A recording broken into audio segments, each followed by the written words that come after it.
Assalamualaikum warahmatullahi wabarakatuh. Perkenalkan, nama saya Lilis Nursafitri, NIM 208190026. Baik, di sini saya akan menjelaskan mengenai kehidupan pada masa praaksara di Indonesia. Sebelumnya, kita akan mengulas pengertian dari masa praaksara. Praaksara atau prasejarah ini merupakan kurun waktu atau zaman pada saat manusia belum mengenal tulisan dan huruf. Masa praaksara ini berasal dari kata pra yang artinya sebelum dan aksara yang artinya tulisan. Jadi masa praaksara ini disebut juga dengan zaman nirleka atau zaman yang tidak ada tulisan. Sejak pertama kali bumi diciptakan hingga saat ini, bumi telah banyak sekali mengalami perubahan dan perkembangan. Nah, diperkirakan bumi saat ini itu telah berusia kurang lebih 2.500 juta tahun. Para ahli geologi ini membagi masa perkembangan bumi menjadi beberapa zaman, yaitu Arkeozoikum, Paleozoikum, Mesozoikum, dan juga Neozoikum. Langsung saja, mari kita bahas mengenai zaman praaksara menurut geologi.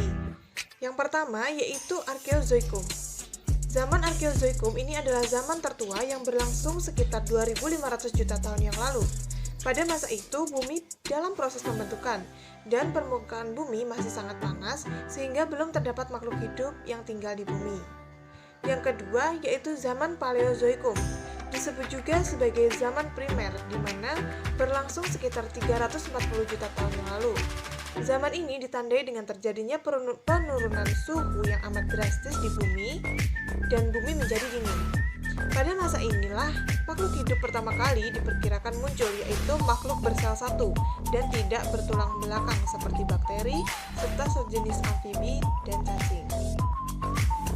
Yang ketiga yaitu zaman Mesozoikum, atau disebut juga dengan zaman sekunder, berlangsung sekitar 140 juta tahun yang lalu, di mana zaman ini ditandai dengan munculnya hewan reptil besar yaitu dinosaurus.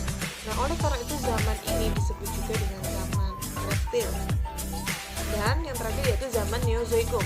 Zaman ini berlangsung sekitar 60 juta tahun yang lalu. Kehidupan di zaman ini mulai stabil, berkembang, dan beragam. Nah, zaman Neozoikum ini dibagi menjadi dua, yaitu Neozoikum tersier dan Neozoikum kuarter, di mana zaman tersier ini ditandai dengan mulai berkurangnya hewan-hewan besar, telah memiliki berbagai jenis binatang menyusui, diantaranya kera dan monyet. Dan yang kedua yaitu zaman kuarter ini ditandai dengan munculnya tanda-tanda kehidupan manusia purba.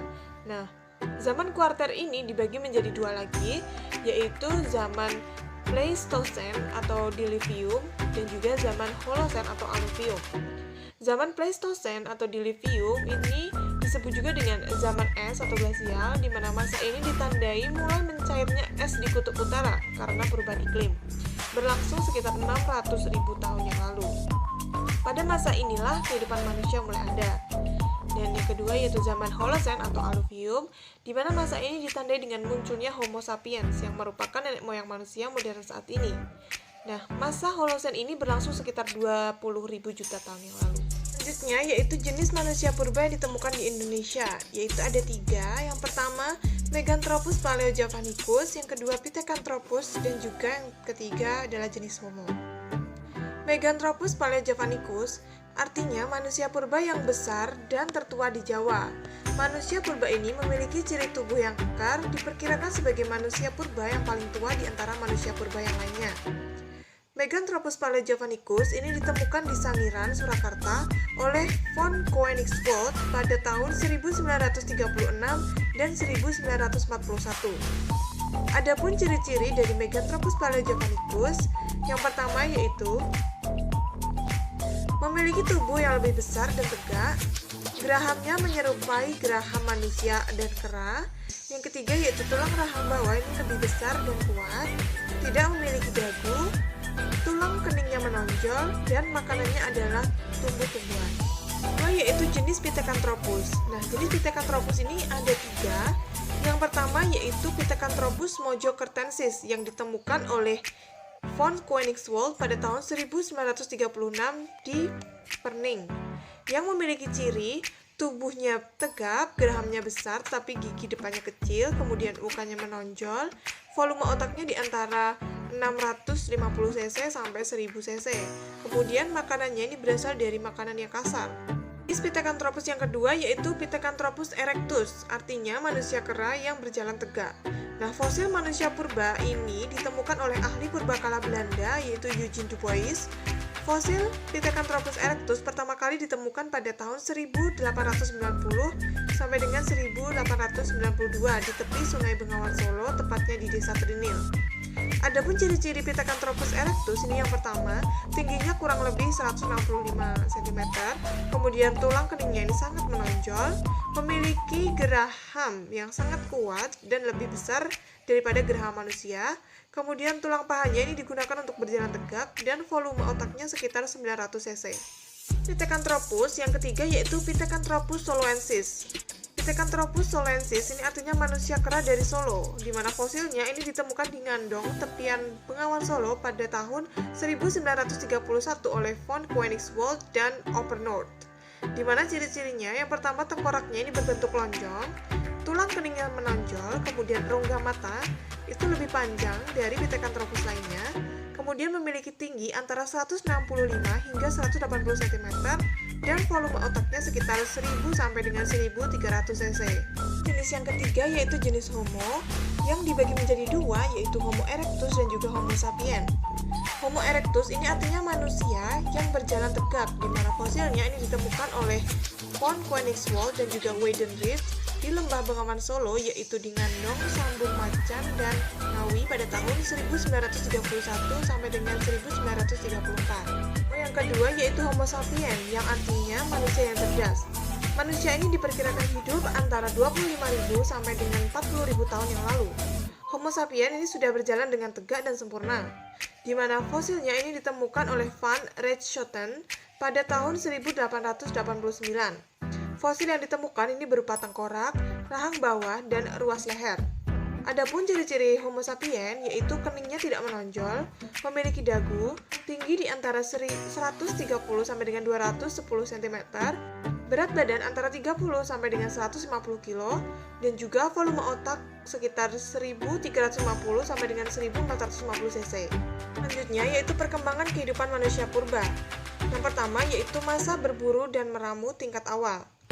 Manusia purba pada masa berburu dan meramu tingkat awal ini hidupnya dalam kelompok-kelompok dan membekali diri untuk menghadapi lingkungan sekitarnya, di mana kelompok berburu ini tersusun atas keluarga kecil, di mana pihak laki-laki ini melakukan pemburuan, sedangkan perempuan mengumpulkan bahan makanan seperti tumbuh-tumbuhan dan juga mengurus anak. Ciri-ciri kehidupan masa berburu dan meramu tingkat awal atau sederhana yaitu belum mengenal bercocok tanam, kemudian kebutuhan hidup mereka masih tergantung pada alam, dan juga alat kebutuhan mereka itu masih terbuat dari batu yang masih kasar atau belum diasah atau dihaluskan, dan juga hidupnya itu berkelompok serta nomaden atau selalu berpindah-pindah. Kedua, yaitu masa berburu dan meramu tingkat lanjut. Pada masa ini, pengetahuan manusia purba mulai meningkat, yaitu ditandai dengan mampu memikirkan cara mengawetkan makanan agar bisa dikonsumsi di kemudian hari. Nah, ciri-ciri pada masa berburu dan meramu tingkat lanjut, ini mereka telah menemukan api yang merupakan penemuan penting pada masa berburu dan meramu tingkat lanjut. Nah, dengan api ini mereka lebih dapat bertahan terhadap cuaca dingin dan juga mulai mengenal cara memasak makanan. Yang kedua yaitu muncul naluri melindungi diri dari binatang buas dan juga dari fenomena alam seperti hujan, petir, banjir, dan juga gunung meletus, dengan cara mereka itu mencari tempat berlindung di gua-gua atau di atas pohon. Kemudian mereka juga sudah mampu menangkap ikan dengan cara yang sederhana, kemudian sudah mengenal memakan kerang, dan juga kehidupannya yaitu sudah semi-sedenter, yang artinya tinggal cukup lama di suatu tempat, dan juga telah ada pembagian kerja di mana laki-laki ini bertugas untuk berburu dan perempuan bertugas mengumpulkan makanan serta mengurus anak. Yaitu masa bercocok tanam atau food producing, di mana kehidupan pada masa ini itu mereka manusia purba ini telah bermukim dan juga berladang. Setelah manusia purba bertempat tinggal menetap dan bermukim, mereka mengenal bercocok tanam. Adapun ciri-ciri masa bercocok tanam, yang pertama yaitu alat-alat batu yang digunakan umumnya sudah diumpam atau dihaluskan. Kemudian masyarakat mulai menunjukkan tanda-tanda menetap di suatu tempat. Kemudian telah terbentuk desa-desa kecil semacam perdukuhan. Dan juga kegiatan bercocok tanam ini telah menghasilkan keladi, sukun, pisang, durian, manggis, rambutan, duku, salak, dan lain-lain. Kemudian telah mengenal sistem barter atau tukar-menukar barang. Kemudian telah menggunakan perahu bercadik atau rakit sebagai sarana transportasi air, dan juga telah muncul bahasa sebagai alat komunikasi, dan juga telah muncul kepercayaan animisme, yaitu pemujaan terhadap roh nenek moyang, dan juga kepercayaan dinamisme, yaitu kepercayaan terhadap benda-benda yang mempunyai kekuatan gaib. Yaitu masa perundagian atau zaman logam. Pada zaman logam, manusia sudah mengenal pembagian kerja, atau dengan kata lain, pada masa ini sudah terdapat tingkatan masyarakat. Pada zaman logam, terdapat kemampuan dalam membuat logam yang terpengaruh dari kebudayaan Dongson dari Vietnam. Nah, kebudayaan tersebut menyebar di Nusantara sekitar tahun 500 sebelum Masehi.